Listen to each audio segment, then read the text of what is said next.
Welcome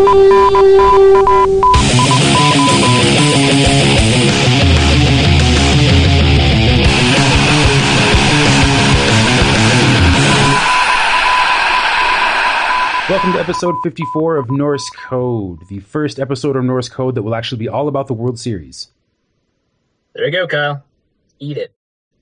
Yeah, what do you think of that? Wouldn't that be funny if we just decided to do a baseball podcast? That'd be hilarious. I'd be so out of depth, too. I'd be like, so, Bumgarner's like the best pitcher of all time, right? All right, let's go on. Well, that's the thing, is that there's, a thing happened today that is like a 50-year outlier. Okay, so this is interesting. So we watched the best passing performance in Week 8 of Ben Roethlisberger taking apart the Indianapolis Colts after adjusting for opponents anyway. The best passing performance of like the past 40 or 50 years. And then today we watched perhaps the culmination of the single greatest pitching series since like 1904, right?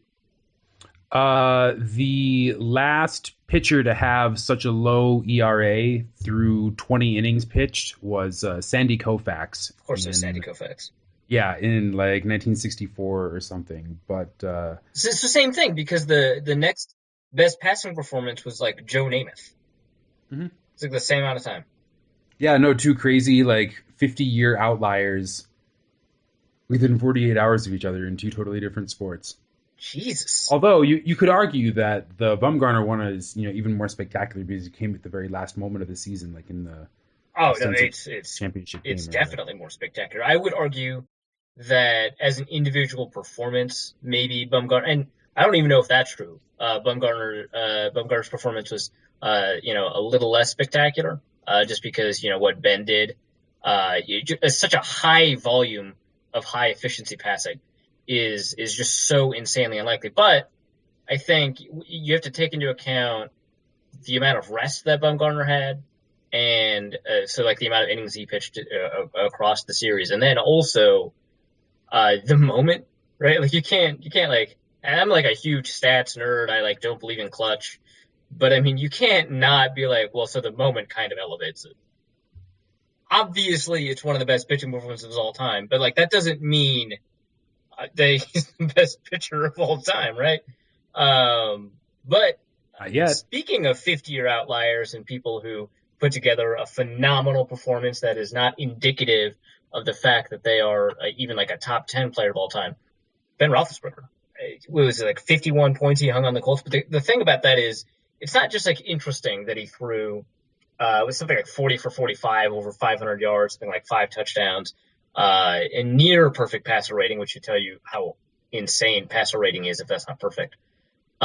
Maybe it was perfect. It was probably perfect. The most perfect in the last 50 years. Yeah. And so when you adjust for opponent, it was the single greatest passing performance we've seen in 50 years. In fact, another maligned quarterback that you will never see in anybody's top 10, and probably rightly so, Joe Namath is like the top one.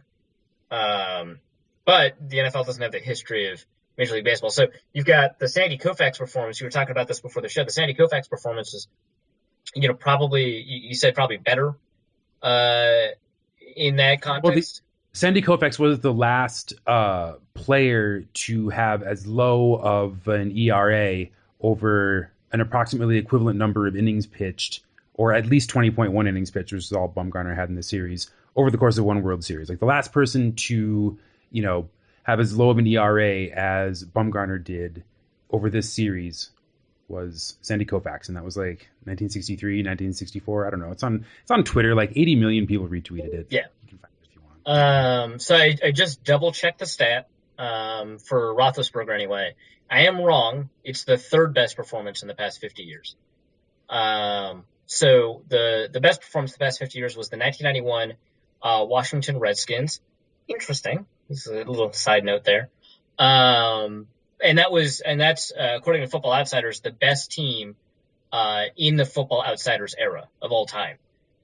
So of all time is up till 1989 because Football Outsiders doesn't have data going back before then. But a dominant team that doesn't get its historical due often enough, I believe, because they were a 2-loss team instead of a 1-loss or a 0-loss team, if I remember correctly. But that's Mark Rypien against the Atlanta Falcons in 1991. The second best performance is, in fact, from the other team that we'll be talking about, the Minnesota Vikings. Randall Cunningham against the Green Bay Packers in 1998. Huh. So those are the two better performances. A Washington quarterback and a Minnesota quarterback were the two best after adjusting for opponent and taking into account volume as well as efficiency. Yeah, just pretty phenomenal. That sets us up quite neatly. I'm your host, Dusty O'Connell, of course, and I am joined by our regular analyst, blogger, the editor-in-chief of Vikings Territory, Vikings Journal, contributor to Daily Norseman, and now I guess Minneapolis television panel star, Arif Hassan. Yeah, star. I don't actually know how many people watch Vikings Extra. I imagine it's more people than have ever read any of the blogs that I ever wrote for. Because it's on local television, right? It's on NBC. But like, it's after Sunday Night Football, and that's pretty late. And then it was like the 18th segment after the local news started, which is not to like downplay it. I think I'm the shit now. Let's not get it twisted. Obviously, I'm awesome now. Well, I mean, you were just like on a panel. Just on a panel. Star may be pushing it a little bit. No, it was a lot of fun. It was a lot of fun. It's a big deal. It's super cool. There's a link to it on VikingsTerritory.com for anyone that hasn't seen the entire panel discussion, which I think only a portion of it was actually aired on TV, even though there's like a whole 15-minute bit you did. With, there's 15 minutes and the rest of the panel, and 6 minutes of it was on TV. It's phenomenal because so the guy, Eric Perkins, the NBC sports guy, we do our 6 minute bit, and then he's like, okay, so the rest is online. Speaking of Washington, what do you think of the team name? And I was like, well, what a great way to open up really? So we talk about our various opinions regarding the team name. The thing about the panel that I thought was pretty cool is that, you got like a bunch of people with different perspectives. So they do this every week where they bring in an athlete, a writer or reporter of some sort, and someone that, is selected by social media or just provides a different flair. And so this time, the athlete they provided was a 3-time Olympian, 2-time national champion in college women's hockey, Natalie Darwitz, who is awesome. And then the other guy they brought, for flavor was actually Greg Coleman's son, Greg Coleman, which I don't think his name legally has Junior in it. I think it's sort of like Barry Sanders at Stanford. He's not Barry Sanders Jr. He's just Barry Sanders, but everyone calls him Barry Sanders Jr. because he's Barry Sanders' son. Anyway, so it was fun because we had like 3 different perspectives on how to look at the Vikings win and how to recover from what it felt like a loss, and sort of, the kind of discussion you can have from it. But it just got like interesting when it tailed off in a discussion about the Washington Redskins name. And there's probably going to be a lot more discussion about that, maybe Friday, just in the media in general, just because there's supposed to be a protest ramping up. I've heard that the protesters expect around 5,000 people to show up. That probably means something closer to 2,000 people. I tried getting in contact with someone for the show in regards to the name controversy. For whatever reasons our schedules didn't align, all of these controversies are happening right now. But one of the big things that you can take away from all these controversies is that it is one of the central social institutions that we have, and that it's a lightning rod for all sorts of things. And so when you can have a discussion about this, which is always a very difficult discussion to have because people are impassioned and, racial politics in particular are very uncomfortable for people to talk about, and people feel attacked when maybe they're not being attacked on both sides of the issue. And sometimes people are being attacked on both sides of the issue. I think it's definitely a conversation that, we should have, even if we don't like social issues creeping into sort of our distractions. One thing I find interesting is that a not insignificant part of the fan base has so much experience dealing with this exact issue, going back and forth over the Fighting Sioux nickname at UND. Yeah, absolutely. And as a huge UND fan, I mean, Dusty, you and I are both actually from Grand Forks, North Dakota. So this is an interesting thing about my UND fandom. So I cheer for the University of Minnesota in every sport except for hockey, where I am a North Dakota homer. I absolutely cheer for it. I don't follow Gophers hockey on Twitter. I follow UND hockey on Twitter. But man, that was so the interesting thing about that is even though it was a public institution, it was arguably more intractable than what's happening right because the owner can just change it right with the Washington Redskins. And in this case, it was very, very difficult because Ralph Engelstad you donated a ton of money to UND and then just put a bunch of Fighting Sioux stuff everywhere. You made it nearly impossible to just get rid of references to the Fighting Sioux. And then I think at some point he or his estate had said you can't use the stadium in our name or whatever if you change it. And so it just became super complicated. The deal that Engelstad had originally proposed to UND was much sweeter than the one they got. Originally, Engelstad was going to put up $100 million of his own money. Ralph Engelstad is a casino magnate, or was a casino magnate in Las Vegas. It's where he made his millions. UND alum, of course. And he was going to put up $100 million, $70 million of which was going to go to the hockey arena, and $30 million of which was going to go to support various academic programs at the university, expanding parts of the medical school, some other things. I think the Aerospace Center, which UND is actually pretty well known for. Yeah, exactly. And, some of that money would have gone to like the law school. UND is the only law school in North Dakota. Yeah, the aerospace school was going to get it. Anyway, it was going to be spread around. The reality turned out to be somewhat different. The cost of the arena itself ended up coming in at just under $116 million. No money was ever really, given to the academic departments. And during the construction of the arena, when the State Board of Higher Education was about to hold a vote on whether or not they should change the Fighting Sioux nickname, Engelstad threatened to stop construction on the half-finished shell of the arena and just leave it there. And it would be too expensive for the university to destroy it because it had all been built on Engelstad land with Engelstad money, and it wasn't going to be given to the university until it had already been in use for a few years, which ended up happening. The arena company that was formed after Engelstad's death eventually did transfer the land, etc., to UND. But yeah, Engelstad just threatened to leave the half-finished arena as like a monument to the State Board of Higher Education stupidity. And 48 hours later, they voted unanimously to let the university keep the Fighting Sioux nickname. Yeah, so it got pretty... And he left stuff everywhere. And like permanent decorations into like the architecture of the building. Oh yeah, it's like there's like a marble inlay in the floor that says "Home of the Fighting Sioux." Like the line of topiaries that runs all the way towards the main door, if you look at it from an airplane, reads out "Fighting Sioux." Like there's Indian heads. I think there's one embroidered into every seat, if I remember correctly. Yeah, it's something like that. And then there was like, I think there was one embroidered into every seat, and then you had like, I think it was like 116. Just like around the ceiling, the outer or the inner hallway of the arena. You just had like inlays and all the columns and stuff. Yeah, they're everywhere. Yeah, you'd have to spend a shocking amount of money to get them all out. Yeah, and so that was also part of this plan. So actually, it would be easier to change the Redskins name but UND actually ended up doing it. They ended up getting rid of the Fighting Sioux nickname. They currently do not have a nickname. Well, the NCAA made them do it. Right.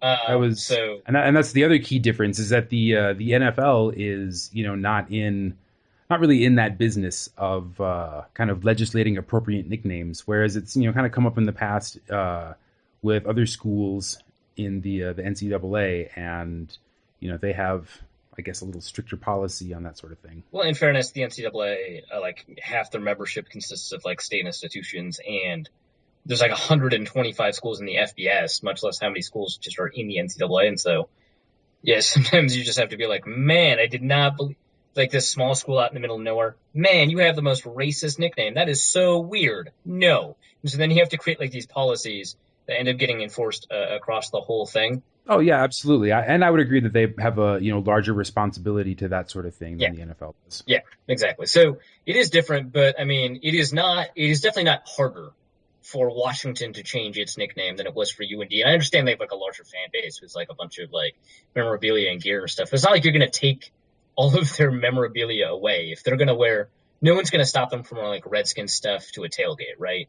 I doubt they'll stop them from wearing it to a game, even if they change the nickname. So, i.e., it would be much easier for Washington to change its name than UND did, and UND did do it. So, Well, what's striking to me is how, the kind of public approval process for the nickname change, such as it is, has lurched forward in North Dakota, but public opinion is still, split.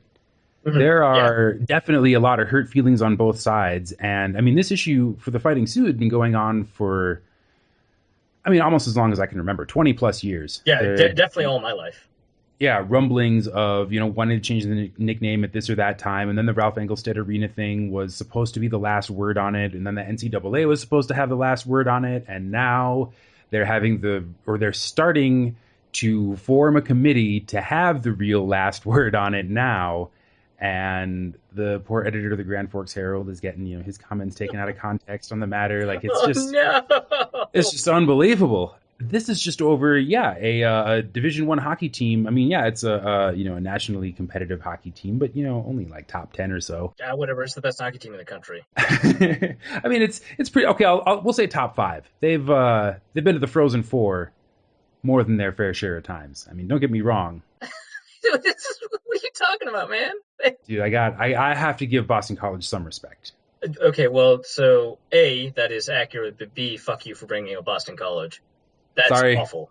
Sorry, I know I'm a terrible person. But all of this is to say that, just the University of North Dakota Fighting Sioux has engendered so much, money and political drama and, hurt feelings on both sides. And even after 20 years, public opinion is still split. Yeah. And I mean, I don't know if the Redskins have the same sort of like regional appeal. I mean, you hit the nail on the head. You are a Gophers fan in everything but UND hockey, because growing up in Grand Forks, North Dakota means that you will be associated with UND hockey. Yeah, no, I mean, it is just an integral part of growing up in Grand Forks. People who don't like sports have strong opinions on either side of the issue, which is interesting, have strong opinions about the Fighting Sioux nickname. People who are disdainful of sports will be like, well, no, but they should keep the nickname. It's part of the town culture. And so it's I don't want to call it intractable, but it's huge, right? Well, yeah, and I wonder if the local culture of Washington D.C. is as committed to the Redskins name. If you actually take a look at the city of D.C. and its environs, like its suburbs and stuff, they are almost overwhelmingly against the nickname. That's not where the Washington fan base is. Washington fan base is just large swaths of the South, because Washington was the southernmost team in the NFL for a very, very long time, until 1977. And so, unless you count the Dallas Cowboys, but Texas likes to think it's different. So the Washington team has enormous swaths of the South, which is why it was the last team to integrate, or at least a reason that Preston Marshall gave for why it was the last team to integrate, because he argued. He himself was a racist. I mean, there's a lot of evidence to indicate that he was just a racist. And so he didn't want to integrate his team. But one of the arguments he made for the NFL is that I can't integrate my team like you want me to, because all my fans, they're from the South. They hate the idea of integration, and honestly, they probably hate black people. And so that would just be terrible for business, and I shouldn't do it. Which is not to say the same dynamic is playing out right now, especially because, I mean, it's a football team. It's just going to make money. Their fan base is so spread out across, large parts of the South. I mean, there are Redskins fans in every state in the South, even ones that even Louisiana and Georgia, right? Because, despite all that, you always got the history of the team. I mean, that's part of the reason there's so many Packers fans in Minnesota, because, Green Bay was able to take up a lot of the fan base before 1961 when the Vikings were founded. And so it's not about asking DC, it's about asking that large fan base. And, I would say that they're split, but from my understanding, it's not as split as it is in North Dakota. Because in North Dakota, it's basically down the middle. In the Washington fan base, it's pretty heavily in favor, from what I understand, of keeping the nickname. Well, there you go. And what matters most is that Dan Snyder is still his threat to keep the nickname forever is still in effect. Yeah, I imagine that if someone provided rock solid evidence that changing the nickname would net the Washington football team more money, he would still not change the nickname. Ooh, that's. I mean, if there's anything Dan Snyder might love more than being right and being a real dick about it, it's money. Right. And I mean, yeah, I say this knowing he absolutely loves.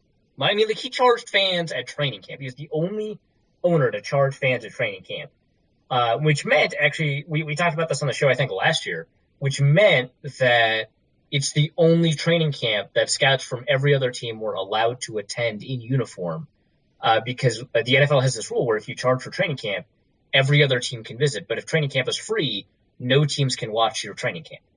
And so, at a competitive disadvantage, he nickel and dimed these fans. I mean, and he is more like boldly about money, but I mean, he is a huge fanboy. That's one of the problems with the team, is that he gets too involved with the team because he's this big fan, but he's not. He doesn't have a ton of football acumen, and so his involvement with the team hurts the team. I mean, he has threatened winning coaches with firing them because they don't win the way he wants them to. So, you know, there is that, and I think his stubbornness, his wanting to be right, and his pure fandom would outweigh, unless it was a lot of money, would outweigh rock solid evidence, in my speculation or estimation, than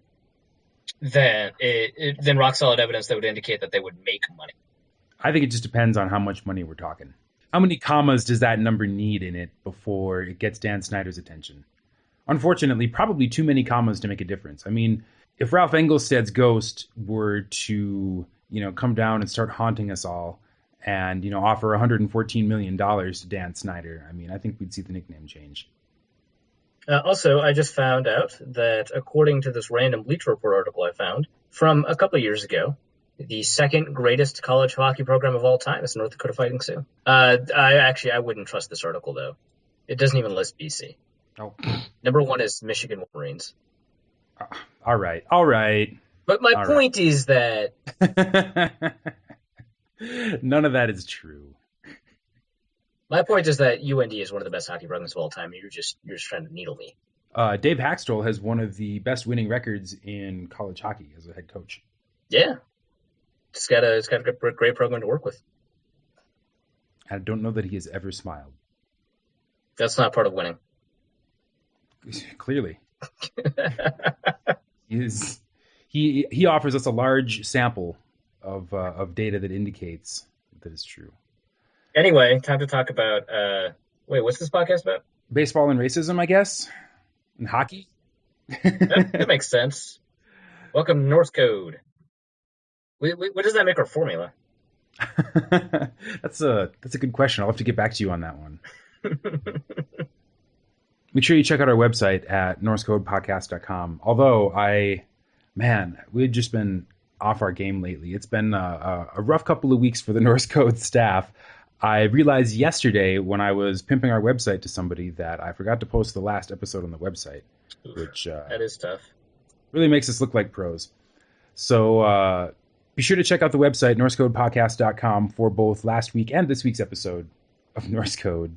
I thought last week's show was really good. We had Fish on from the Bucks Brief podcast, and he's a good guest. He was able to, he obviously knows more about Tampa Bay than either one of us do. I mean, admittedly, there was a little bit of head nodding where we all just sort of agreed that Mike Lennon sucks, but I thought we had an excellent panel. Oh, and there was this other guy on at the beginning that was, I don't know, just kind of distracting, but...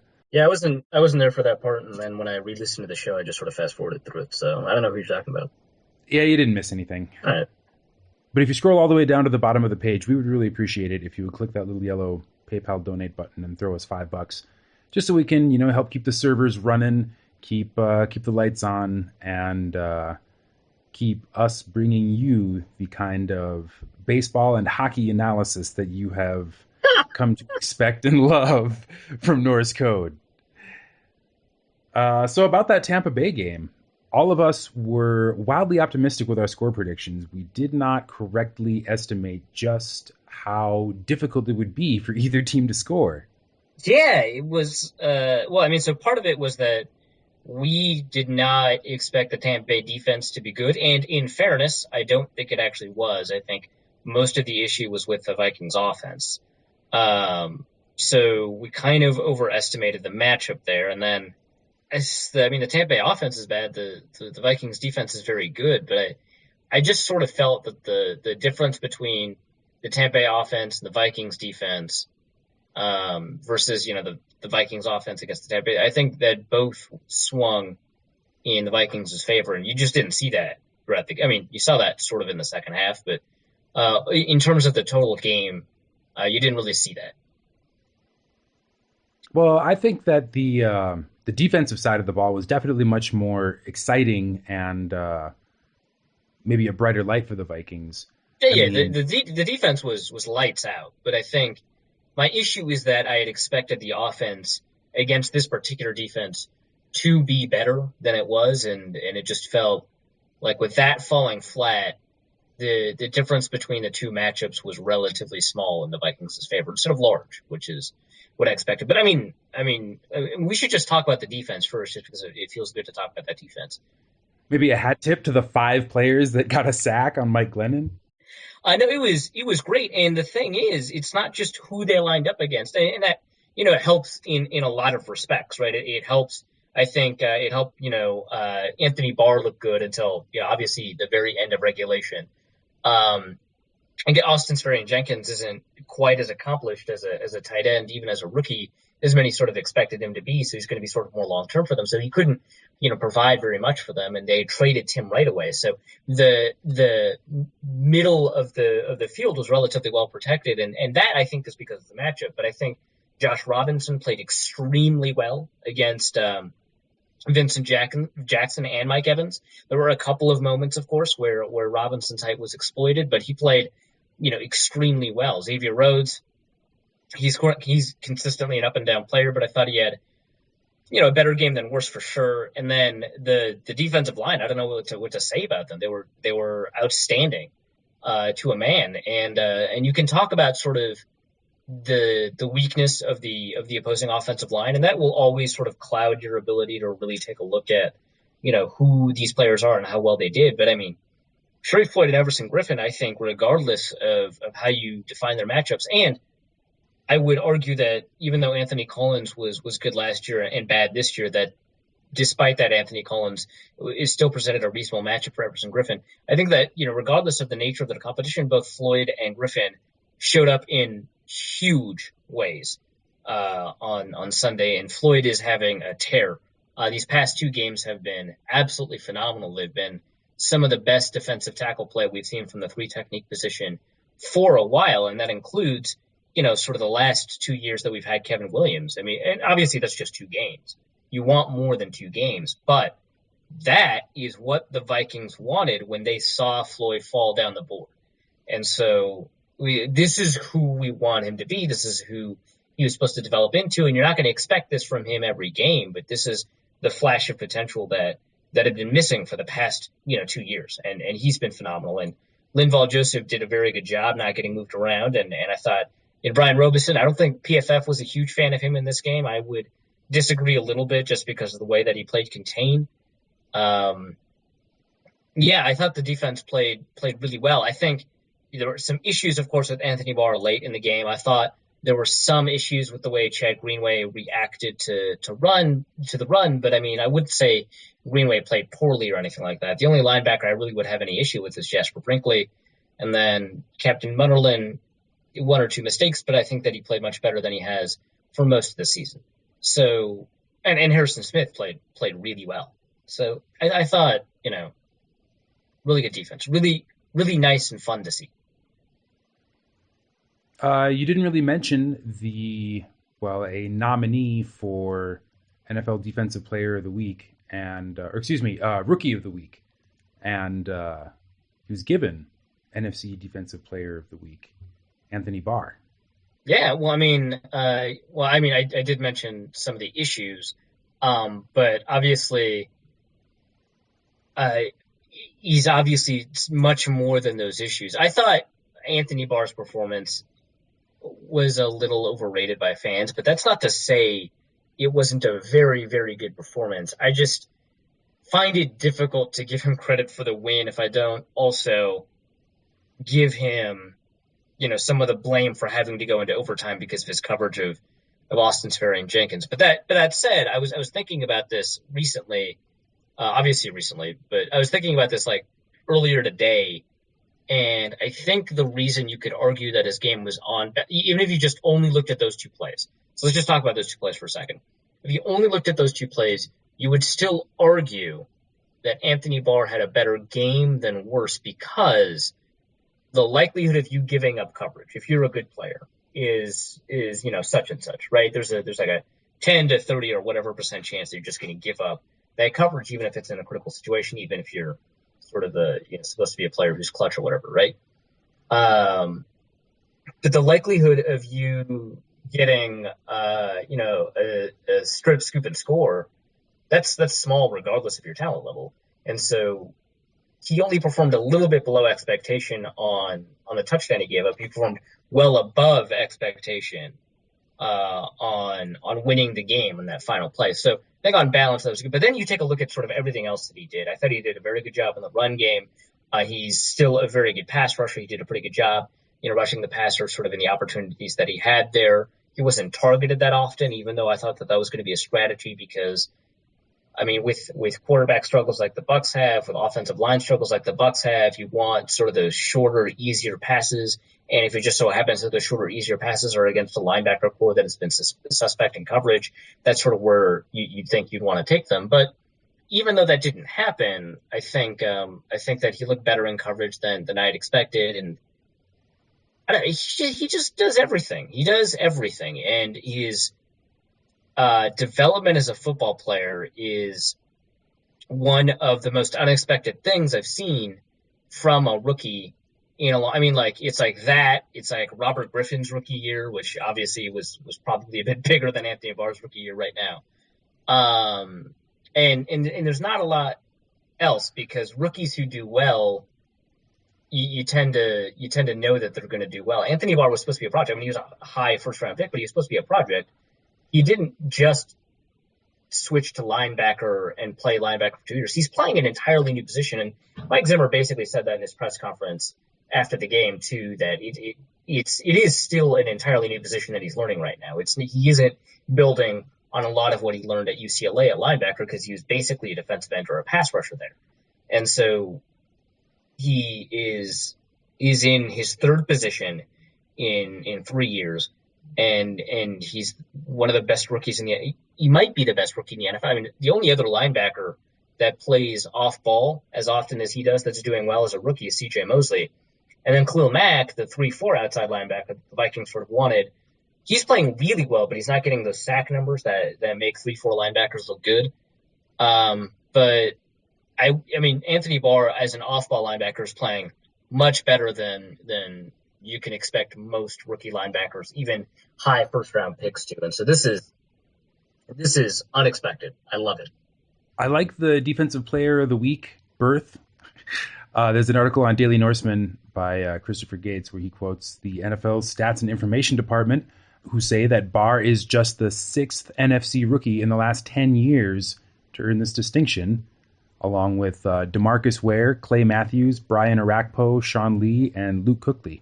And of those, only 2 of them are off-ball linebackers, because Matthews, Ware, and Arakpo are pass rushers, and it's just easier for a pass rusher to get that sort of recognition, especially as a rookie. So it's even like sort of in a more rarefied air than even that, because off-ball linebackers just don't get that kind of recognition.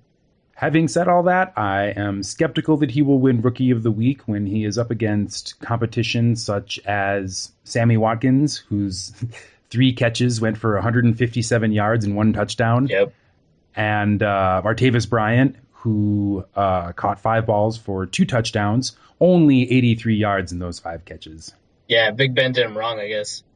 Yeah, well, he had lots of yards to spread around, I guess.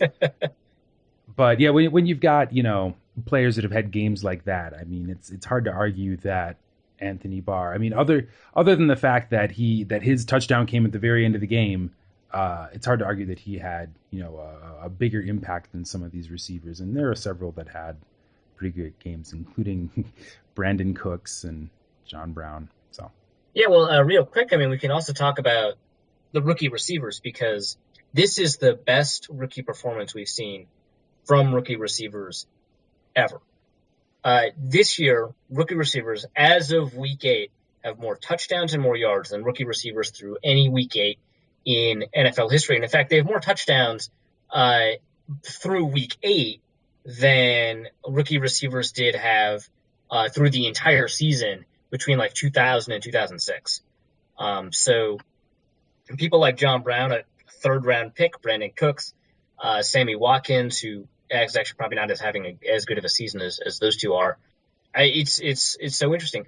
The crazy thing is, and I'm glad the Vikings didn't have a need at receiver, but this would have been a good year for them to have it. The interesting thing is, I mean, there were a couple of teams that definitely needed a receiver that didn't grab one in the draft, and I think the most obvious of which was the Cleveland Browns, who knew about the Josh Gordon suspension that was going to take him out for the year. Well, at least they at the time thought it was a year. They knew well before the draft. They didn't draft a receiver in any of those rounds, despite having multiple first-round picks and all that. I guess they missed out. How much of it do you think? I mean, obviously it is an outstanding rookie class, but how much of this do you think is being influenced by the just kind of passing nature of the NFL in 2014? I was thinking about that too. I don't think that that's as big an influence as you might think. Because I think the increase in productivity of skill players in the receiving game over the past 10 years as a result of the increased emphasis on passing has been by like 10 to 15%. Like, I mean, passing numbers have increased massively in some respects, but when we say massive, we mean by, oh my God, by like 15%. Because now you can expect maybe two quarterbacks to get 5,000 yards, whereas back in 2000, only one quarterback had ever done it, and that was Dan Marino in 1984, which, what the hell? But, but 4,000 yard years were pretty common-ish, right? I mean, people expected that. And now we're at a point where, you increase that by 15%. So those 4,500 yard years are now like 5,000 yard years. So now you get that. And that's what's happening to sort of all these receivers. But then another aspect of that is that the ball is being distributed more. So receiver numbers don't increase all that much either. So they increase by even less than, I mean, think about it. Let's go. Watkins has 590 yards and 5 touchdowns. Benjamin has 571 and 5 touchdowns. Then we can talk about, Brown, you can talk about Mike Evans, you can talk about Allen Robinson and Allen Hurns, the Allen brothers, right, over in Jacksonville. Dante Moncrief just showed up, in this last game against Pittsburgh. Martavis Bryant's having a good year. I mean, all of these receivers, except for, Dante Moncrief, are on pace for a near 1,000 yard season. And before, you used to want 500. Even last year, I was like, I would be surprised if Cordero Patterson got 500 receiving yards because it is very difficult to be a rookie receiver. And now you've got all of these rookie receivers that if they didn't get if no one got 1,000 yards, it would be the most anomalous second half of the season that we've seen in a non-strike year in maybe 30 years, because they're on pace. Most of them are on pace for 1,000 yards. Most of the first rounders plus John Brown. They would need like an Ebola quarantine or something in order to keep them from 1,000 yards at this point. When they're getting 15% of the way there in one game, and when they're hitting the 500 yard mark in week 8, and some of them have had their bye week too. So like, holy crap. So you mentioned Cordero Patterson, and we kind of talked a little bit about how we wanted to dig into the offense in the Tampa Bay game. I wanted to ask you, do you think part of the reason our offense was so ineffective was our near total inability to move the ball deep? No.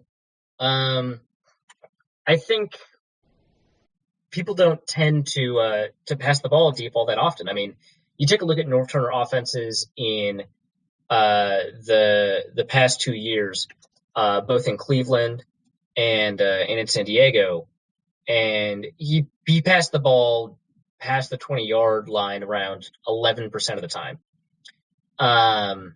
That's about 3.5 attempts a game. The difference between a good passer and a bad deep passer is about 1.5 incompletions a game. So it's not, I think, as big a deal as people tend to say it is. I would like that completion back. I would like to have those 2.5 completions a game going deep, but I don't think it's as big a thing as people say. And, Teddy Bridgewater has a couple of deep passes that aren't counted as deep passes because they're touchdowns. I mean, that Greg Jennings one is nominally 17 yards, but it was actually over 20 yards because it was at the back of the end zone. Just as an example. The drop by Cordero Patterson, which, the Heat more than made up for it, I think on the very next play. The miscommunication with Charles Johnson. So the first Charles Johnson throw, absolutely awful. It was a terrible deep throw. It was underthrown. There was a surprising amount of air on it. It took forever to get there. Johnson did a very good job playing defensive back. But the second deep throw to Charles Johnson, when he had a seam on the right side of the field between two defenders, he slowed up and Teddy threw him deep. And my guess is that Johnson was wrong on that, and he was trying to slow up to execute a different route, but then he saw the ball, so he tried to speed up again. So, I mean, Teddy may not have been inaccurate on that play. So I think that the threat of that exists. I don't think that you have to worry about a closed field too much in terms of where Teddy is passing. I would like to see more slants. I would like to see a faster rhythm. I'd like to see Teddy get into rhythm sooner in games, but I don't think the reason has to do with an ineffective deep ball, because I think those things they're not as impactful as people seem to think they are. So Cordero Patterson seems to have found a way to get open a little bit against the team that has given up the most points in the league on defense. Yes, but he was actually seeing some targets in on the short side of the field, and aside from that one drop, he was relatively successful in the deep ball as well. Yeah, I think, Patterson's a conundrum. He's difficult to figure out in general. I think that, it was good that he got open, right? He got something like 8 targets if you exclude throwaways, which is more than he's gotten in a lot of games. Although I think his high may have been somewhere around 12, and he caught 6 of them. This one, I think he caught 6 of his 8 targets. And it was nice to see, but I'd like to see it in a situation where, the defense isn't awful, and where it's better than the literal worst. Yeah. And I don't know. Some of the most underrated receivers in the NFL, some of the best in the NFL, are the ones that can consistently get you first downs. You think of sort of the greatest possession receivers of all time, like Jerry Rice, Terrell Owens, Michael Irvin, Chris Carter. Most of the best receivers of all time are possession receivers. They're not like Randy Moss, right? And so I would and I don't think Cordero Patterson will ever become a possession receiver, but I would like for him to become more of a possession receiver instead of a gadget, I guess. And that would mean becoming consistent, because he's not consistent by any reasonable stretch of the imagination. He's hopefully not the first read, because if the worry is that Teddy's not getting into rhythm soon enough in games, you don't want a guy who's inconsistently open. But if you take a look sort of at the all 22 of Cordero Patterson, there are just occasions where he just runs some super lazy routes. And in this particular game, he just did that less, and he got open a little bit more.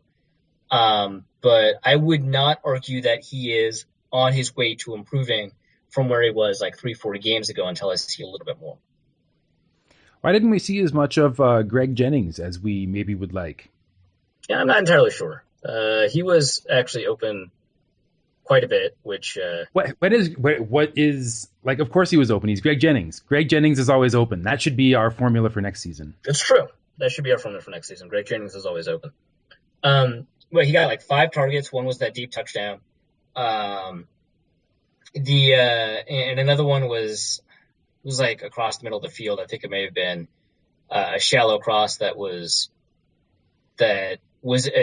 pass was for negative yards, but he ended up gaining 11 total yards. So probably something like 13 or 14 yards after the catch to get 11 yards in the first down.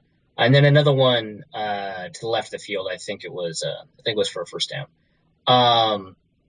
I don't know. I feel like all of the receivers the Vikings have are really good slant receivers for different reasons, right? Greg Jennings is good at finding ways to get into space. He's an option receiver that can check into or out of a slant depending on sort of the leverage of the defensive back. But Cordero Patterson is a big body. It's very difficult to outbox him on a slant if he can get his release right. And then Jarius Wright is an underrated after the catch kind of guy who has more speed than a lot of people give him credit for. And he is a straight line runner. He isn't a shifty or elusive after the catch guy. But in terms of getting the ball on the slant, he could get 12 to 15 yards. And so you'd like to see some of those shorter routes, but the design of the offense in general doesn't encourage those shorter routes. And I think that kind of hurts Greg Jennings a little bit, even though he's a sharper route runner. I don't know. Maybe he's not the first read, or maybe he's open in ways that Teddy is not used to perceiving as open. Well, I wonder if it isn't something structural, because we had this. I mean, we obviously had this complaint with Christian Ponder, but that's nothing new. And really, it seems like the only person who could find Greg Jennings when he was open was Matt Castle, and even then, Greg Jennings was still more open than Matt Castle threw to him. Yeah, no, absolutely. I don't know what the deal is because I'm very confident in my assessment that he is usually open. I am very confident in my assessment that he's open in a way that helps the offense. That is, he's not like open on a screen route or something like that. He's open, either past the sticks or on the way to the sticks.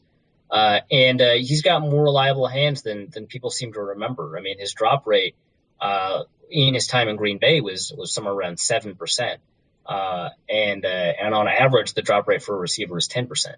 So he's got reliable hands. There is one issue with Greg Jennings that I think a couple of people have pointed out, and I want to clarify. I really hate saying this about players because I never know, and I don't know what the issue is, and I hate talking about player psychology. But from what I've seen, I have to agree with the hot take here that Greg Jennings is often not showing very much effort on the field. He's not extending for catches like he did before, especially in this game. I mean, Teddy threw not a great ball to him, between the number and the hashes on the left side of the field, and it hit him in one hand and it dropped to the ground. And it was not necessarily an accurate pass, but Jennings didn't even try to get a second hand on the ball. He very easily could have. That would have secured the ball. It would have been a catch. So it was accurate enough, even if it was accurate in a way that more likely led to a drop than other passes. But it was still catchable, and Jennings didn't put sort of all of it out there. When Jennings isn't a pre-delegated read, he's a little bit lazier in his routes than he used to be. I don't know what it is, and I really hate saying – I mean, I despise saying this because it's difficult for me to call someone I don't know doing something I can't do lazy.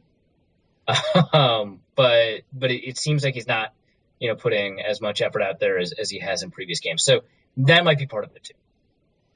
Well, to be fair, you did just say it about Cordero Patterson too. Yeah, but I mean, that's pretty evident. And then also, have you talked to him? No. He wouldn't be very shy about it. I mean, he wouldn't say that he himself is lazy. But if you were to be like, okay, let's compare the amount of work you put in versus the amount Greg Jennings puts in. He's like, oh yeah, Greg Jennings is a much, much harder worker than me. Well, yeah, okay. It's because you don't. So are there any Minnesota Vikings wide receivers who are not lazy? Yeah, probably Jarius Wright. I will say this, though, about Patterson's laziness. It's less about effort and more about attention to detail, if that makes sense. So he's like rounding out routes, right? But people who are both high effort and pay attention to sort of the small things, and obviously focus is actually a very hard thing to consistently have throughout the course of a football game. I'd say Jarius Wright. That's fair. Well, and this is like some extreme armchair psychology, but I wonder if Patterson is not accustomed to relying on, kind of his improvised cuts and speed to make up for his, inability or lack of desire to run routes. Like, I'm going to round off this route because if I get open, then I'm going to be able to cut around this guy and just take off and it won't matter anyway. Yeah. I mean, I think that might be part of it. I think maybe sort of the success he had at the end of the last season might have played a role. But again, I would argue that his laziness is more focused. Like when I use the word lazy for Jennings, I'm like literally talking about the amount of effort he's putting into the game. Whereas for Patterson, I'm more just talking about he's not focusing as He's not much. dotting every single I and Yeah, crossing every yeah, single T. and that's pretty critical for a receiver that's about as raw as him because his instincts, if he plays by his instincts, as of right now, it's not a very good receiver because his instincts don't tell him to do the things that a player like Jennings, or to use examples sort of outside of the Vikings, Antonio Brown, right? Uh, their instincts are coded right with their muscle memory. And so if they play with their instincts, they play with a high level of technique. Anyway, Patterson isn't at that point, so he has to focus throughout the game in order to continue doing that, and that takes a lot of energy. Mental energy is physical energy. It drains you, and you need calories to do it, and it takes a lot. And he has some issues in terms of that focus. So that's what I mean in terms of his laziness, right? I mean, both of those things are fixable. I just don't know if they will be fixed. Probably not by next week. Yeah, hopefully through the bye though. So that'll It'll be be nice. okay. Yeah. Chase Ford had a heck of a game while we're running through offensive performances, I guess. Yeah, he had 6 targets. I think almost all of them, if not all of them, were in the second half. Um, I don't know. I mean, yeah, I understand that he was an undrafted free agent that barely made the roster because of his injury. But let's get him out into the game earlier because Teddy seems to like him. He seems to be productive, and when throwing to him, I think Teddy had a 100% completion rate on those 6 targets. So more power to Chase Ford. He doesn't look like the kind of guy that would be a massive red zone threat.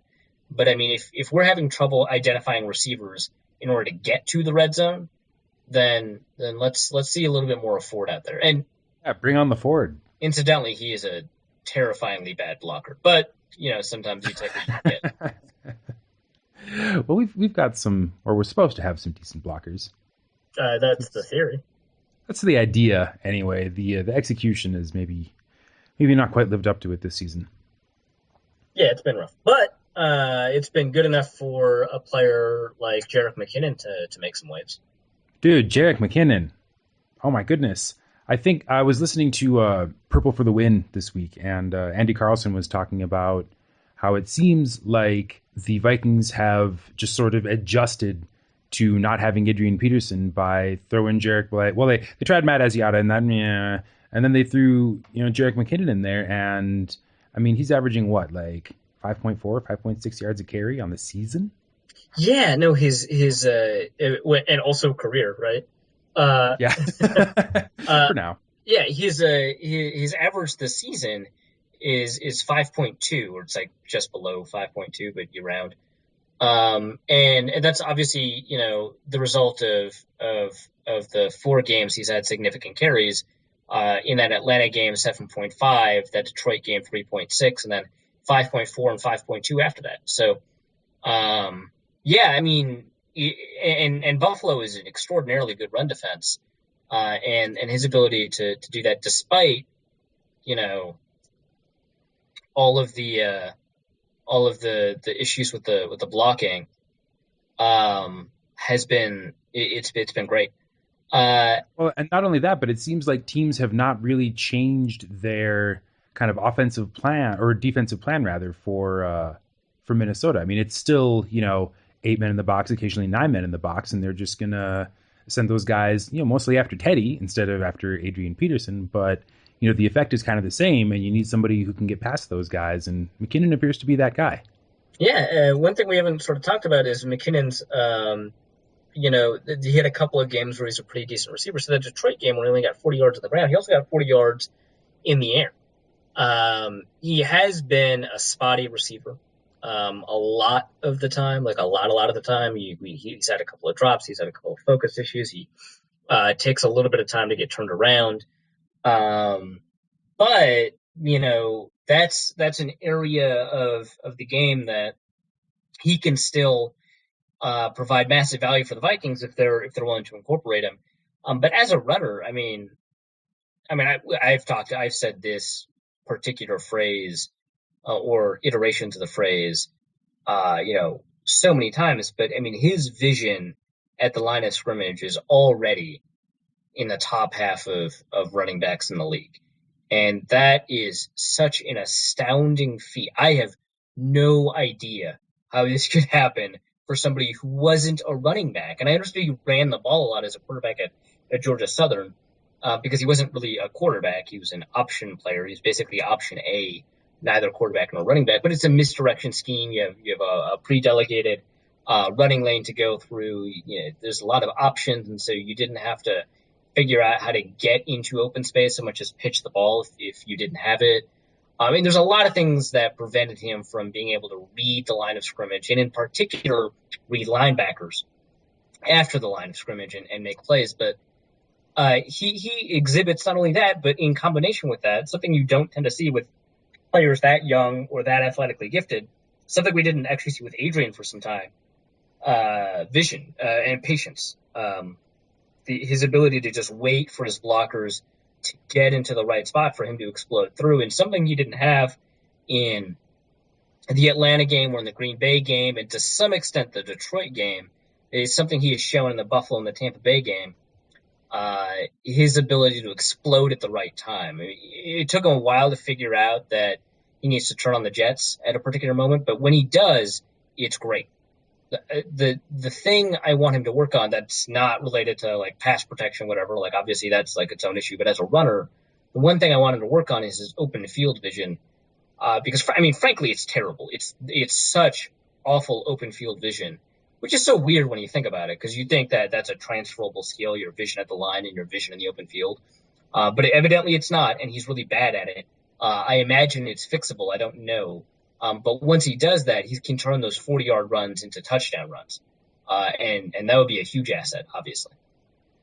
Despite the various issues we've had with our offensive line this season, Teddy Bridgewater only taken down one time. Yeah, and some of that I would take. I mean, some of that's like credit to the offensive line. I think. I mean, Berger wasn't a very good pass blocker at all, but I mean, he held up. I mean, for a backup's backup. I mean, that's what he is. He's a backup's backup, right?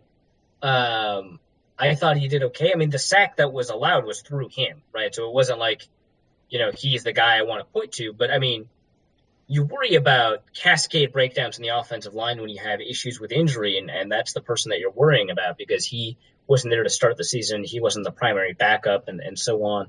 But I thought that even though he had a bad game, if you were evaluating him as a starter, I thought he had a good enough game. I mean, Khalil had a couple of issues, I guess, if you want to think about it in terms of the hurries he allowed with Michael Johnson. But, I mean, in the first half, which is surprising given that Bridgewater was better in the second half, but in the first half, Khalil did a very, very good job shutting down Michael Johnson.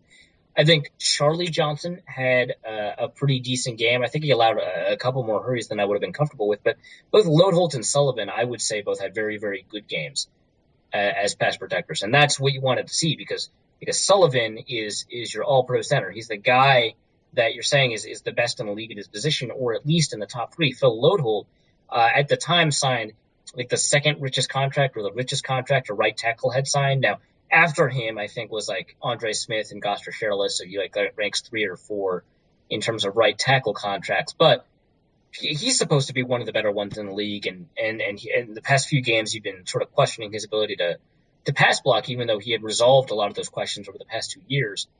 And this was a very good game, I think, in terms of pass protection perspective from him. So that was nice to see. I don't know. If Khalil gets his shit together, I mean, it's maybe we can no longer be as optimistic about this line as being a top 5 offensive line, but it can be a pretty good line, and it can be good enough to get everything else done. But I mean, that's based on one game, so who knows? And not a particularly illustrious game. Although, one could argue that Washington is not a particularly illustrious team this season either. Well, so there's a couple of issues with the Washington team. The Washington team, I would argue, I mean, their front three, Jenkins, Baker, and Hatcher, not good. They're definitely not Gerald McCoy, right? Gerald McCoy is probably the top 3 technique in the league, if not number 2. to like Ndamukong Suh or Geno Atkins or whatever. When you switch over to Jenkins, Baker, Hatcher, I mean, no, they're not very good. But the thing with Washington, they're either the most blitz happy team or the second most blitz happy team in the NFL right now. And I mean, we saw that on Monday night against Dallas, right? The issue with the Washington defense, which I think is underrated, despite the fact that they're missing Arakpo, is that it has a way to constantly provide pressure on quarterbacks. Now, Teddy hasn't been blitzed very much for a rookie quarterback. Rookie quarterbacks tend to get blitzed a lot more. Ben Gessling at ESPN wrote a very good piece that looked at, like, I think it was like 100 and something like maybe 97 or something. No, it was 57. Anyway, 57 rookie quarterbacks over the past couple of years that have had at least 4 starts. And so of those 57, 45 of them have been blitzed more often than Teddy Bridgewater has so far. Some of that has to do with the fact that the offensive line is not very good, so you don't need to blitz in order to get to the quarterback. Some of that has to do with the fact that the schemes they're up against, Jim Schwartz, Terrell Austin, etc., those are not necessarily blitz-friendly schemes. But I think,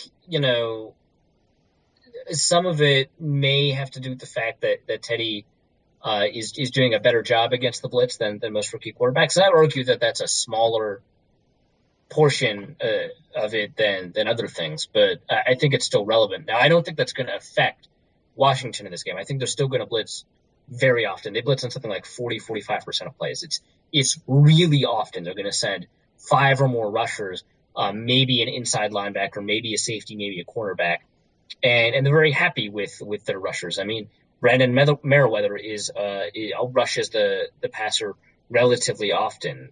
Ryan Clark rushes the passer, relatively often, and they're safeties, right? And so you have to account for all 11 players potentially in terms of trying to figure out who the pass rushers are going to be. So I think the issue here will be sort of blitz identification and figuring out how to get higher up, because the good thing about this is that we know that their coverages will tend to be man coverage. I mean, they do zone blitzes and stuff, but their coverages will tend to be man coverage, and so that makes that part at least a little bit easier. But the offensive line is going to have to deal with protections more than they're going to have to deal with talent. So this is more about execution than it is about talent, and more about making sure you know who to block rather than blocking well. And obviously you have to block well, but the matchups aren't that bad. Ryan Kerrigan is pretty decent, but the matchups aren't that bad. It's trying to figure out who to block. That's going to be the problem. Ryan Kerrigan is having an insano year.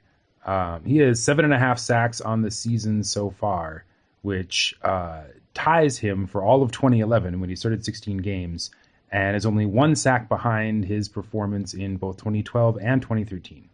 Yeah, and underrated part of that. So when you find a player that tends to get a spike in their sack numbers, like, oh, whoa, he's having like twice as many sacks as he normally would have, that usually corresponds with a decrease in the number of quarterback hits and quarterback hurries that they have. That's actually not the case for Ryan Kerrigan this year. I mean, he's not getting as many hits on the quarterback as he should be, but the number of pressures he's putting on the quarterback also really, really good as a pass rusher. So Ryan Kerrigan's having a very good year, but I would argue he may be the only one of that. I mean, Jason Hatcher is very, very good, but he doesn't, in this scheme, he doesn't rush the passers often. Not because it's a 2-gap scheme, but because he, loops around and stuff like that. And less of it has to do with his ability, which we saw in Dallas. He's a very, very good player. But a lot of it has to do with the way that they're using him, finding ways to get him in awkward angles, finding ways to get him unblocked. It's not that I don't expect a player like Jason Hatcher to have an impact. I just expect him to have an impact that has less to do with the matchup and more to do with the way that they're blitzing. Ryan Kerrigan, I think right now, is the one that's like winning based off of just being an extremely good pass rusher. And I think Jason Hatcher can do that. But I think here the issue is just going to be figuring out who to block is going to be the most complicated thing about this entire defense. Do you like our chances doing that? Yes and no. I mean, I like our chances of doing that enough. I just think that this Washington team doesn't get enough credit defensively for who they are. And that isn't to say they're a very good defense. It's just people seem to think of them as a very bad defense. And they're better than they get credit for. I mean, they're not the best. Right. But I would argue that they're maybe even an average defense, which is much better than they're getting credit for. So, yeah, I think that's the thing you sort of have to figure out about them. On offense, this Washington team is about average as well. I think that just in general, in terms of their ability to produce receptions and yards in the air, despite the fact that you had to worry about Kirk Cousins and then Colt McCoy, I think that given all of that, they were doing all right. Now we seem to be learning that Robert Griffin is the likely starter against the Vikings on Sunday. And my expectation is, and I've always said this, and for some time I took a little bit of crap on Twitter, not too much, but a little bit of crap for saying this, and I don't even know why it would have been controversial. But I mean, Robert Griffin, when he's healthy and confident, and those two things have to be true, is a better passer than Kirk Cousins. Because Kirk Cousins isn't a very good passer, but, everyone was like, well, Robert Griffin III he's the runner, and so he makes space through running, and he takes advantage, and defenses account for him and everything. But that's just not drafted him so high was because he's a good runner and a very good passer. Yeah, right, because we already went for Michael Vick. No one wants to deal with that as a first or second overall pick. He's a very good passer, and in the first half of his rookie year, you didn't see that much. I mean, he put up really good numbers, obviously. You didn't see that much. And I think maybe that's where maybe some of this criticism comes from. I think most of it just comes from the fact that he ran the ball really well, and so, therefore, he must not be very good.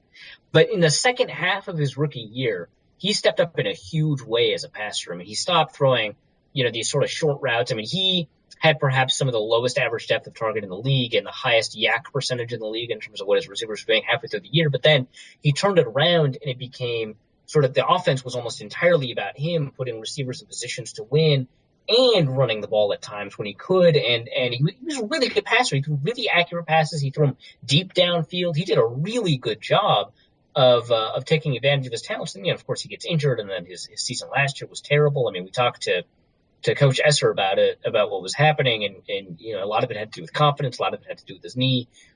Who knows what's going to happen now? But if he's healthy and confident, he's a very good quarterback. The question is whether or not he's going to be confident, or whether or not the Redskins are rushing him, so whether or not he's going to be healthy, right? But when things are put together for him, he's a really good passer. That hasn't happened yet, so I'm not going to say they're anything but an above-average offense, even with him in. But I think there's a lot of potential for there to be sparks that maybe a lot of fans aren't expecting. Right now, I would argue that the Washington Redskins are an average team that are getting credit for being a much worse than average team, despite the fact that they just knocked off with their third-string quarterback. They just knocked off a team that was in the top 5 of almost every power ranking, number 2 in most of them. On Monday night, and people are calling that an upset, and it is, right? It's the Dallas team is very good. The Redskins team was not as good as the Dallas team, so it's an upset. But it's not as much of an upset as people are saying. I would argue that this Washington team is an average-ish team that is not getting the credit it deserves for being an average-ish team. I mean, it's 3-5. It's one win away from 500, and I mean, and strength of schedule hasn't been great, but I mean, it's got pieces there that because of the scheme, because of the play of players like Bashad Breeland, and when he's not penalized, Brandon Merriweather, he's playing better here than he did for the Bears. I think, this is a team that the Vikings are going to have some trouble with if they play them like they did in these past 3 or 4 games. Teddy's going to have to turn into Atlanta Teddy, right? Because I mean, even though we beat the Buccaneers, and even though Teddy had a good second half against the Bills, I mean those teams. I mean, the Bills are probably a better team than the Redskins, but I mean the Buccaneers are awful. They're the worst team in the league. So you got to be better than slightly better to put something against Washington. So I wanted to talk to you a little bit about at least one of the 2 things that RG3 is going to need to be successful in this game, and that is his health. You would agree, maybe, at the beginning of last season, management rushed him back in. Yes. Doesn't it feel a little bit like they're about to do it again? Yes, especially when you hear about some of the rumors that are coming. So we Well, heard. just look at the Occam's razor explanation is that the bye week is next week. Why wouldn't you want to give him another week off against a not? I mean, unless you're really that desperate to, do what you believe will guarantee you a win against the not very good Minnesota Vikings. Why wouldn't you give him an extra 2 weeks to relax? Yeah, no, I think so that is a really good point. I think when you just think it through in terms of the scenario, I think that yeah, that's a super good point. Um, I think another thing to think about is the evidence that we do have, which also speaks to sort of what you're saying. So, a bunch of beat writers reported that Robert Griffin III was taking some, not all, that I think that's important, some of the first string practice reps, and then the Redskins basically, and they didn't announce it so much as they had all the reporters report that Robert Griffin III was going to be the starter on Sunday, but then hours later, I think it was Ian Rappaport or Albert Breer, one of those two NFL Network guys, ended up reporting, "Hey, so the public face of the Redskins is that Robert Griffin is going to start, but there's a lot of people inside the team that are saying we're still evaluating, we still don't know, we may need more time." In which case, I think that really points to this idea that they're rushing him again. And if you want to talk about the scenario instead of rumors or not rumors, I think to add to your argument that, hey, the bye week's like next, you could just wait. Just the bye week is next week. To add to that, they rushed him last year, right? Like you said. And then the year before, the first time he got injured, they put him back on the field too early, and then he got injured again. So, and obviously it's a different coaching staff, but I mean, everyone seems to be under the understanding that coaching staff is sort of under the thumb of Dan Snyder, right? So Yeah, is this going to be a situation where, Dan Snyder gets in his elevator and goes down to the field and like pushes RG3 out on the field a la Jerry Jones? Like, right, exactly. Maybe he will threaten to do that in team meetings, which he clearly is going to attend, right? well, I think that's a real concern. I mean, it really does smack of yet another attempt to rush RG3 out on the field. And for what? I mean, come on.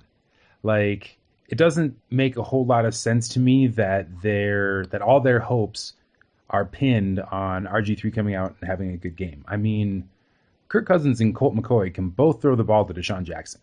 I think, yeah, I think you're right. And if they get that performance from Alfred Morris again, which, I mean, he's been having a tough year in terms of both yards per carry and total volume of yards, and even like run success rate, he's been having a bit of a tough year. But if they get that performance from Alfred Morris again, and I think they can reasonably expect it, then, I mean, there's even less of a reason to rush RG3 out there. But I mean, let's be honest, Minnesota is not a good team. So why are you, I guess there's some value in turning 60% of a chance to win into a 70% chance of, I understand that, but like, it would just be easier to turn the rest of your season into a good chance of winning by keeping your freaking quarterback healthy. Well, it's pretty clear that the front office in Washington is at best indifferent to RG3's various physical plights. Right. Man, that's so depressing. Because I mean, you always hear about like these rookie players that do really well and then they can't do well ever again. But I mean, this one was avoidable. And it's like it's not even that they don't care. It's like they almost are like actively trying to hurt him. Like Screw they you. want him to spend most of the season on the sideline, like in a boot or something.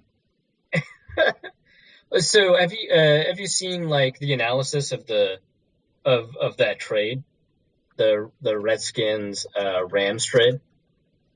No. So they both lost because like who did the Rams draft with with those picks? I mean, I think they drafted what was it, Tavon Austin, right? Yeah. That turned out really well. um, they drafted I think it was Isaiah Pede. No, that was a different trade. So they traded down to get Michael Brockers, which is great. He's playing well. in 2013, they ended up drafting Tavon Austin with that pick because they traded up with the Buffalo Bills in order to get that pick. Then they drafted T.J. McDonald, who sucks. The Buffalo Bills won the trade. The winners of the Rams Redskins trade. I guess we should do a score prediction. Oh yeah, that's how we do things around here. All right, you usually lead the score predictions by telling us about what Vegas thinks and what they're telling us what the line is. Yeah. Yeah, I got it. I don't. I occasionally have my own opinions. But the wisdom of the crowds, Dusty. I like to have. Hey, they're not just crowds. This is the reflected wisdom of the crowds through the lens of a handful of professional odds makers. The line's -1. 44.5. It looks like. 44.5 looks like the standard. It's like 21-22 then. That's the Vegas quote unquote prediction. Actually, no. In view of last week, I'm going to lowball Vegas. I'm going to take the under. I think Minnesota is probably good for 3 field goals and 1 touchdown, and Washington will be good for 1 touchdown and a field goal, perhaps 2 touchdowns. So yeah, we'll say 17-14. Okay, so that's a Minnesota win. Yeah. Yeah. I was actually thinking 17-14 in the opposite direction. Ooh. Yeah, I think this Washington team is, well, I don't want to keep on using the word underrated. I think this Washington team is not appropriately classed.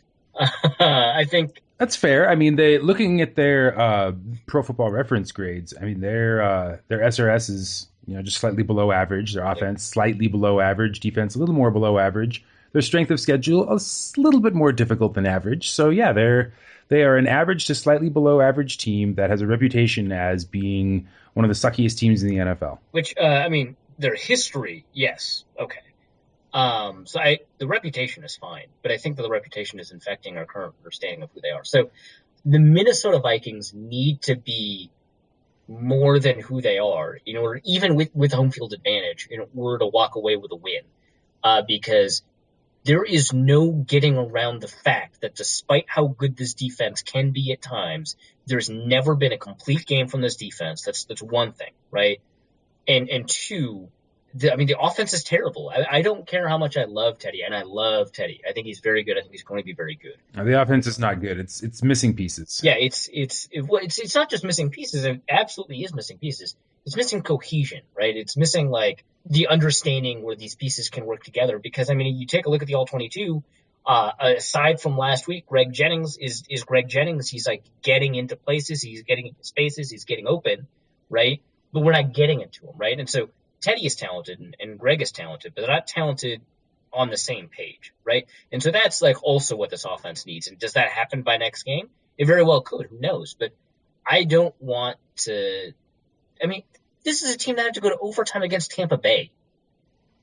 And we still probably, if it hadn't been for Anthony Heads Up Barr, we could have easily lost that game. Yeah, I mean, they won the toss. They should have won. I mean, it's a good thing, that you play the game on the field or whatever. But if we think that getting a strip, scoop, and score is a repeatable act that the defense is very good at, then I think we're in a bad spot. That's not what we should be relying on. Not even a little. Going into overtime against Tampa Bay, I think was both. I think actually it was actually probably a credit to the defense because of how few points Tampa Bay scored, and despite how fact that. But it was just for keeping us in the game that long. Yeah, but it's an indication that offense was abysmal. And then one thing that we don't talk about is how bad Jeff Locke is at punting, and that's going to hurt us too.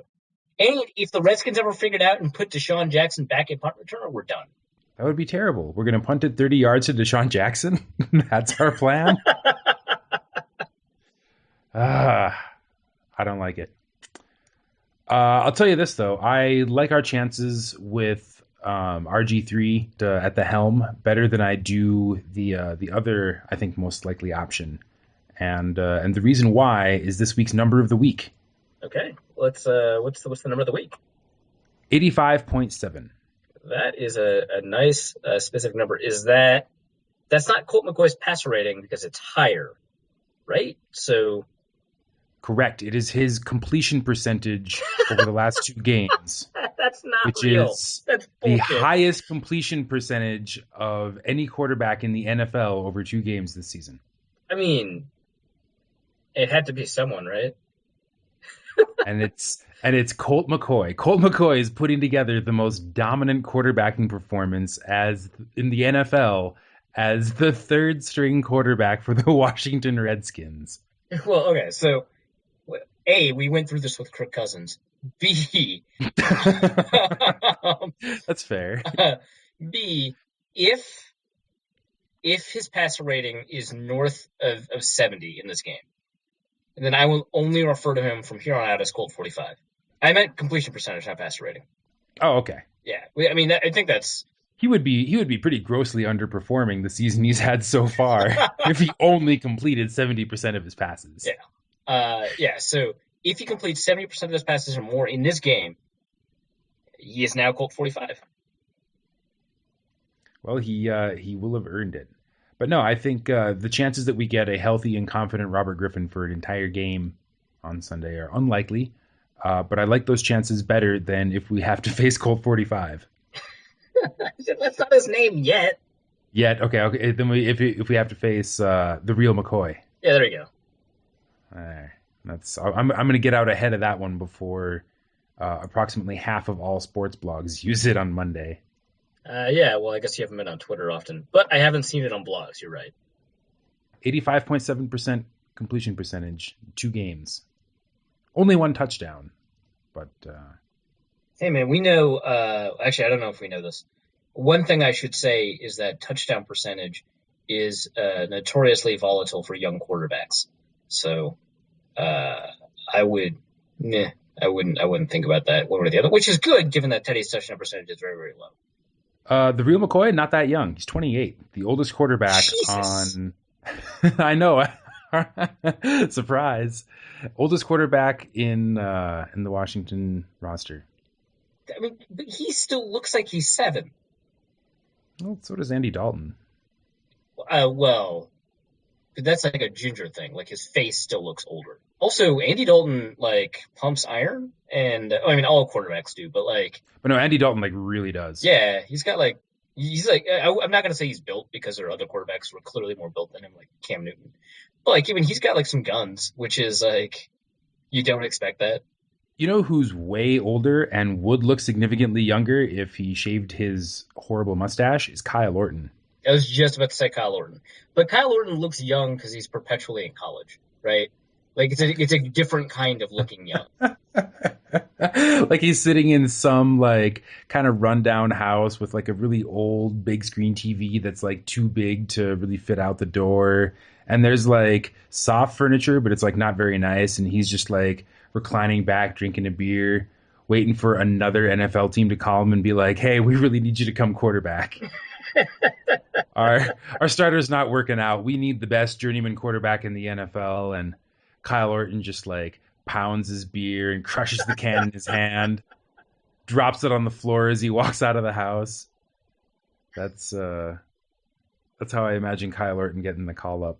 Yeah, I double checked and he's 28 because I don't trust you. That's the age that Brandon Whedon got drafted at to bring it back to the Browns. I did not know that. That was like his thing. He did baseball for a while, and then he went back to Oklahoma State and like broke a bunch of passing records. Okay, so Brandon Whedon, there is a fun game you can play with Brandon Whedon, which is like, you know, is he older than or younger than? I'm going to see if I can find. Here we go. Every quarterback who's played this season. Sort by age. I love this thing. Pro Football Reference is just amazing. All right. So who's the oldest quarterback in the NFL first? The oldest quarterback in the NFL. Who's played a game. Doesn't have to start. Played a game. Oh, has played a game? Yeah. Oh, shit. That means it's probably tricky. It's probably... No, I'm going to say Peyton Manning. Matt Hasselbeck, who is still in the league. What? I knew I was going to be tricked somehow like that. Well, yeah. Otherwise, I wouldn't have given you the condition. Okay. Yeah. Who is older? Aaron Rodgers, Brandon Whedon, Alex Smith. Brandon Whedon. Aaron Rodgers, by a couple of days. Oh, days? Wow. But wait, I thought but this like tells you how old Brandon Whedon. He's the same number of years old as Dan Orlovsky. And Bruce the Aaron Rodgers Gronkowski. one really sticks out in my mind. Like if I was Brandon Whedon, I'd be like, yeah, so I was great in college, but like he's never going to be able to compete with the real greats in terms of. Oh, like, wait. Pro Football Reference getting... did me wrong. Brandon Whedon is in fact older than Aaron Rodgers. Yes. Nice. It's saved. Okay. Charlie Whitehurst or Brandon Whedon? Brandon Whedon. Close, but no. Oh, off by days again? By like 2 months. Oh, okay. Yeah. And then one more. God, I can't believe Bruce Gronkowski. Like, what? Because that dude has been in the NFL for 9 years, right? And he's the same age as Brandon Whedon, who's in his 3rd year. Like that's. Brandon Whedon, why are you so old? Okay, one final one. Tavares Jackson or Brandon Whedon? Ooh, Tavares Jackson. All right, so Tavares Jackson is, as of today, 31.192 years old. Brandon Whedon, as of today, is 31.016. Tavares Jackson. Ooh, yeah. Wow. Those are some razor-thin margins. Well, sort of. Like a tenth of a year is still kind of a lot. Yeah, that's fair. It's like a month. Yeah. But yeah, so that's how old Brandon Whedon is. T-Jack's age. Wow. You have to like figure out like, is he older than Dan Orlovsky? Is he older than Bruce Gronkowski? Quarterbacks have been chewed up and spit out by the league, and yeah, the time it took him to get there. Yeah, so Drew Stanton is younger than him. Dennis Dixon is younger than him. Chad Henne is 2 years younger than him. What? Hasn't Chad Henne been in the league since like 2000? Well, so the problem with Chad Henne, I mean, besides the fact that he's bad, is that he played on the same team as Chad Pennington. And so everyone's like, oh, Chad Henne is super old. Oh, yeah. Not really. It's Chad Pennington. You're just stringing together Chads. Yeah. Which totally understandable. But not the case. Man, there's like a bunch of quarterbacks in the league. Well, that was an asinine statement. I'm sorry. I was trying to put together a hanging Chads joke, but it wasn't working. And that's a bit much of a reach. Why don't we do some wildly irresponsible prognostications? When the 2000 election jokes come out, that's when it's time to. Well, but they both played in Florida and in Dade County. Eh? Wow, that's hanging Chad joke. That's intense. I don't know. We could have a recount. Let's not do that. What are you, the Supreme Court? Ha! Yeah. Do I have one?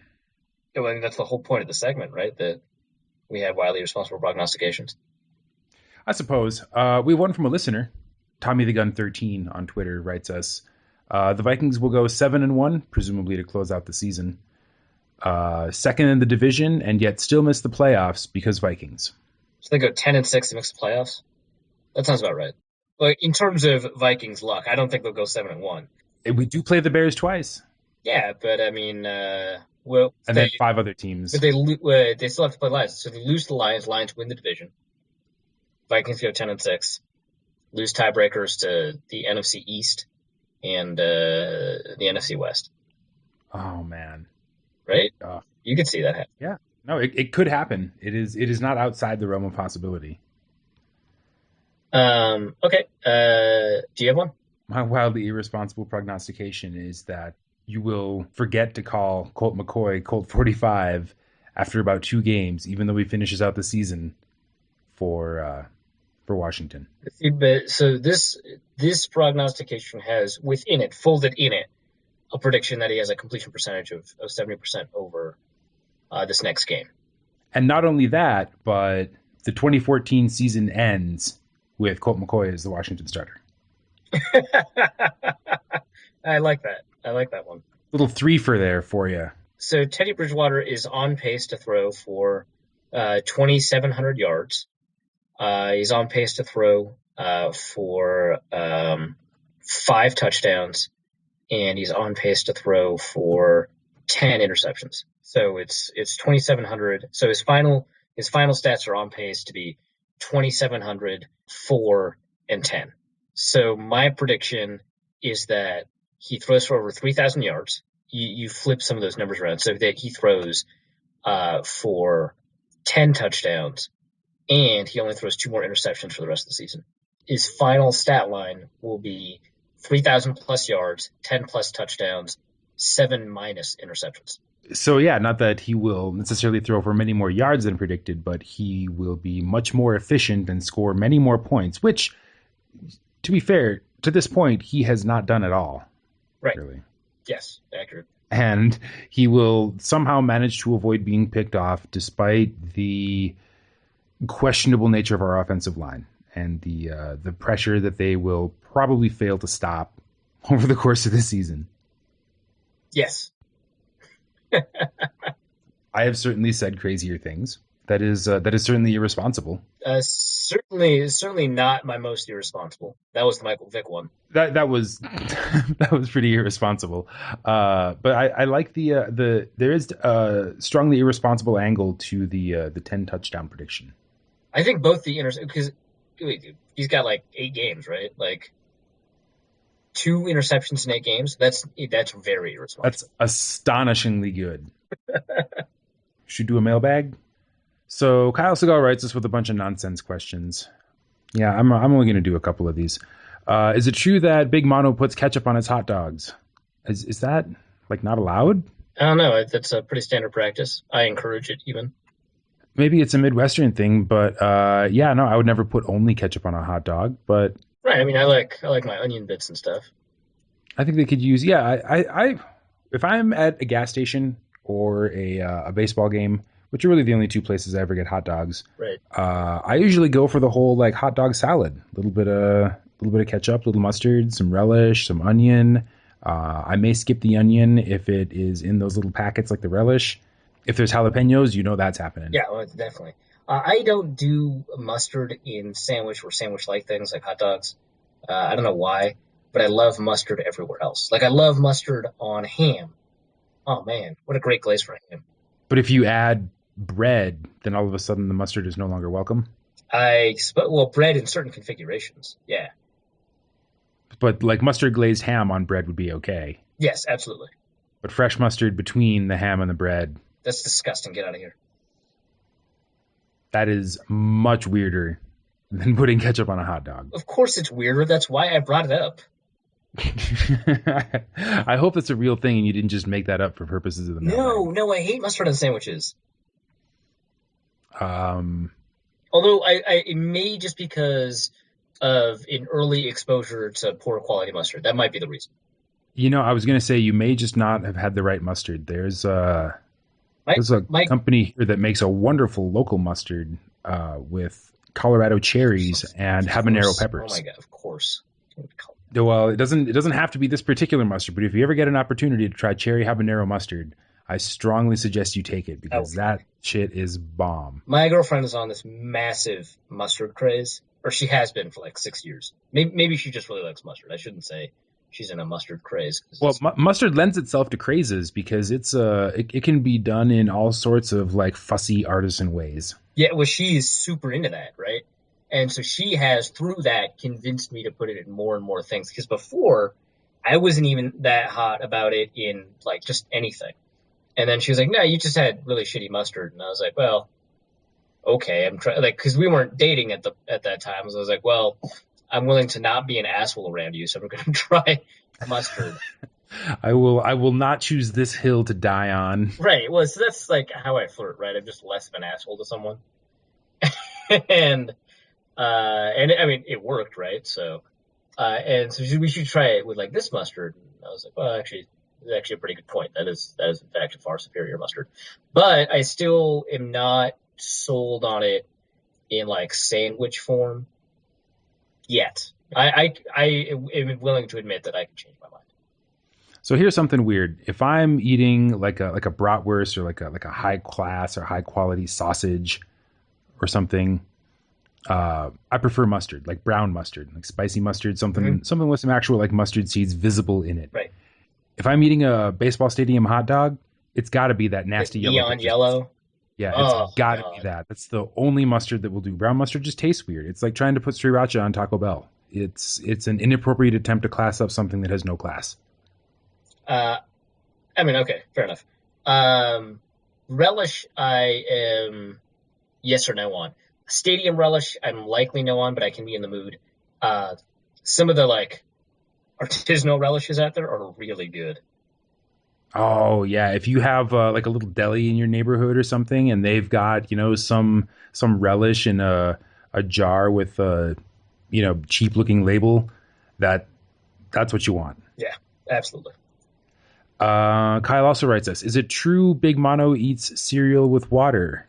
No, James eats cereal dry. Yeah, because he's a monster. Dry cereal. So when he mentioned this in our discussion before the show, I couldn't type. I like lost it. I was like, what? I ah. It's true. You were like ululating in the chat room or something. It was as close to a meltdown as I've ever seen you have. It's just like cereal. I like cereal so much, and there's a particular way to eat it, which is with milk. That's not controversial, right? Ah, Well, and this was the part that blew my mind. James explained it like he started out as a child eating cereal dry, right. and then went from dry to water. Yeah, like what kind of transition that is? That is the I couldn't interpret that for a while, but I was just like, And then it was only once he reached adulthood that he started eating cereal with milk. to which I responded that he was never an adult. He's never become an adult. He Missed missed his chance. like Piaget has like a whole developmental stage for when you first eat cereal with milk and then you progress onward and like yeah it Yeah, you know it's in Dr. Spock's development guide. It's gotta have milk. Listen, never grow up. I tried to help people avoid the game tonight. Do you think I did enough to save people from baseball? No. I couldn't even finish his article.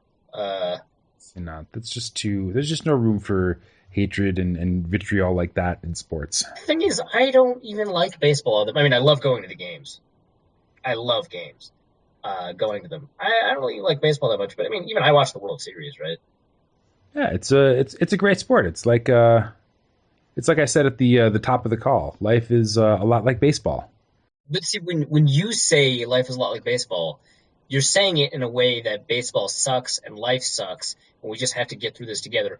But I can choose Only if not you to don't play like baseball. thinking. Oh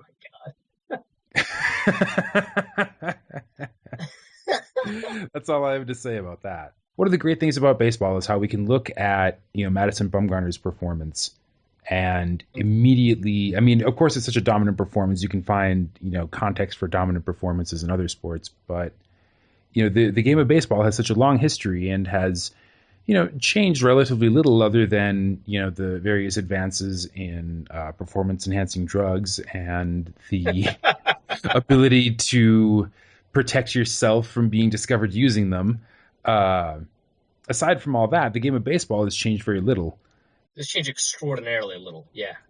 over the last 100 years or so, and so you get instant historical context when you have such an astonishingly dominant performance from a pitcher like Madison Bumgarner had in this World Series. You can immediately look back and see, oh well, nobody has done anything like this in only what did we say? 3 people have done this in the last 50 years. Yeah, it was like 3 other 64, people. 1904, and something else.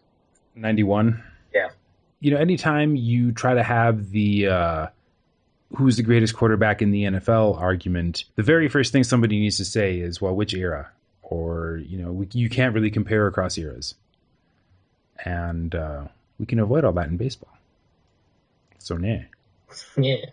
I'm in between the two of you on this debate. Okay. I'll accept that. As long as you at least enjoy, as long as you can appreciate what fun it can be to go to a baseball game. Yeah. No, that's super fun. I love it. Tommy the Gun 13 on Twitter writes us with another question. Outside of traditional Vikings logos, what would the Norse code bat signal look like? The Norse cod, swimming approvingly. Yep. Be the Norse god. Delta BC Dad writes us, just finished the latest Norse code. Hey, thanks. Regarding Josh Freeman's behavior, maybe it was poor mental health. I think we kind of went around. I forget exactly how it ended up in the final edit, but I think we all kind of agreed that it may still be poor mental health. Yeah, I mean, we were joking about it a little bit more than an actual suggestion of mental health would apply. Yeah, it was pretty tongue in cheek, but I mean, yeah, I think that's a pretty. But I think that not a paragon of stability. Whatever it was accelerated by the stress of the situations that he was put in, right? I mean, like, up until Greg Schiano, whatever problems that Josh Freeman had, and it sounded like he may have had some problems, like from a mental health perspective before then, they were being managed appropriately, right? But then they weren't, and so he's done. Schiano men don't show up with mental health issues. Schiano men are free of all mental health errors. If a Schiano man shows up with one mental health issue, you can be damn sure he's going to leave with 5. That's awful. But yes, that's true. Oh, boy. You know, this...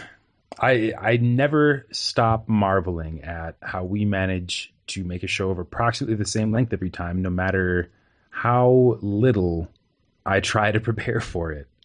Like, I showed up and I was like, man, you know, I can probably go on for a little while in the intro, but there isn't, you know, the football this week just is, ugh. You know, we beat the worst team in the league, and now we're playing a team that many other people think is the worst team in the league, and we might not even win. Like, well, Providence saw fit to give us a reason to talk about condiments, so that took up some time. That's true. The man, I didn't know that putting ketchup on a hot dog was like. There's no way that is the culinary equivalent of eating cereal with water. There's just no way. Yeah, I don't understand this question at all. Ketchup on hot dogs is so normal. Maybe you're weird, Kyle. Maybe Clearwater, Florida, or wherever you live, is just stupid. And because of that, your understanding of hot dogs is incorrect. Dude, you know what it was? It's all that Neptune salad. Yeah. It's, what is that, fake crab meat, right? Yeah, it's imitation crab and mayonnaise and celery, I guess. What the hell, Kyle? I know. And I even asked one of my, a musician I like, was just randomly doing hey, I'm on Twitter and bored. I will answer the next 5 random questions anybody asked me. And I asked him if he had ever tried Neptune salad. And he like yelled at me. That's appropriate. This question like greatly upset him. Let me see if I can track down his reply. Ah, yes. I asked him, "Have you ever eaten Neptune salad?" And Rob Sonic replied, "This shit sounds fucking delish. If I lived in fucking space, no. Next." No, that's what you get, Kyle. Kyle did not take kindly to that, but I believe that Rob Sonic and me and Arif and James and everyone else are all in agreement that Neptune salad is the worst. And I will put only ketchup on all my hot dogs for the rest of my life before I ever take a bite of fucking Neptune salad. You heard it here first. I've staked out my claim. So would that be the new formula if the podcast was entirely baseball, hockey, and racial politics? Neptune salad sucks. We only put ketchup on our hot dogs? Neptune salad sucks. Our formula is this. Neptune salad sucks. Well, that formula would also bet 1,000. That's true. I feel like that's like kind of like saying our formula is this, the sky is blue, or our formula is this, 2 socks are better than 1. like duh. I think that's because we picked pretty good formulas. Yeah, you know, it feels good to be right. Yeah. But I'm still feeling pretty confident about Greg Jennings is always open. I think that is yeah. I like that. We'll keep that one in the hopper. Are you going to be on TV anytime soon, as far as you know? Not as far as I know. Could happen. Who knows? Hopefully I'll have clothes at the time, so. It's true. Sometimes we never know when we're about to become famous or infamous, as the case may be. Seems like it'd be easier to be infamous. I think it's easier to become infamous, but to actually be infamous. Well, right, that would suck. It's really stressful and difficult. So let's go ahead and put an end to this before we digress any further. You can follow Arif's descent into infamy on his blogs, VikingsTerritory.com and VikingsJournal.com, as well as DailyNorseman.com, where you will find all episodes of Norse Code. You can also catch up with us on our website, NorseCodePodcast.com, and on Facebook at Facebook.com/DailyNorseman. Links to subscribe to the show on iTunes and Stitcher are also available on our show pages, and we encourage you to subscribe because then you will see new episodes as soon as they are uploaded without having to keep checking back on the intertubes. For James and Arif and all those who for some reason continue to associate themselves with Norse Code, I'm Dusty O'Connell. Everybody have a safe and happy Halloween out there, and remember, our formula is this: Christian Ponder sucks. We'll see you next week. Norse Code is the official podcast of the Daily Norseman SB Nation blog and is produced with cooperation from Pompous Jerk Productions. Pompous Jerk Productions. Attitude with attitude. The opinions expressed in this podcast are solely those of their contributors and do not reflect official positions of the Minnesota Vikings, SB Nation, the Daily Norseman staff, or PJP. No information in this podcast should be construed as gambling advice. Please obey all local gaming laws. Our formula is this. We go out, we hit people in the mouth.